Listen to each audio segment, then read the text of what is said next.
अस्सलाम वालेकुम। क्या आप पाइल्स से परेशान हैं? क्या आप बवासीर से परेशान हैं? बवासीर चाहे खूनी हो या बादी हो, दोनों सूरत में परेशान कौन है। और ख़ास तौर पे जो है ना सर्दियों में तो बवासीर का मरीज़ नहायत ही परेशान रहता है, क्योंकि सर्दियों में जो है ना बवासीर शिद्दत अख्तियार कर लेती है, क्योंकि मरीज़ को जो है ना अक्सर औक़ात कब्ज़ रहती है। आपके लिए जो है ना एलोपैथी में एक नुस्खा ले आए हैं, ये इस्तेमाल करें, अच्छा रिज़ल्ट है। ये खूनी और बादी बवासीर के लिए नहायत ही मौसर है। इसमें जो है ना एक ज़ैलोकिन जेली है, इसमें GTN करीम है और डेफ्लॉन टैबलेट है। ज़ैलोकिन जेली जो है ना, आपने ये वाशरूम जाने से पहले लगाना है। एप्लीकेटर इसमें दिया गया है, ये मुतासरा जगह पे लगाना है।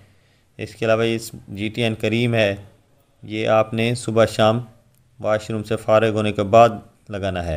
इसके बाद डेफ्लॉन टैबलेट है, ये खाना है डेफ्लॉन टैबलेट, एक सुबह एक शाम को इस्तेमाल करनी पड़ती है।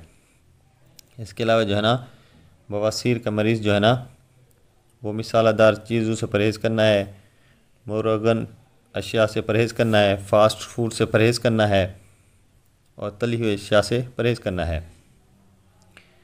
बवासीर चाहे खूनी हो या बादी हो, दोनों सूरत में जो है ना रेक्टल में जो है ना पखाने के दौरान या बाद में दुखन, जलन और ख़ारिश होती है। और बाज़ औक़ात इन अलामात में जब शिद्दत हो जाती है तो मक्कद के रास्ते पखाने के दौरान या बाद में खून आने की शिकायत भी रहती है। आप ये नुस्खा इस्तेमाल करें, अच्छा रिज़ल्ट है।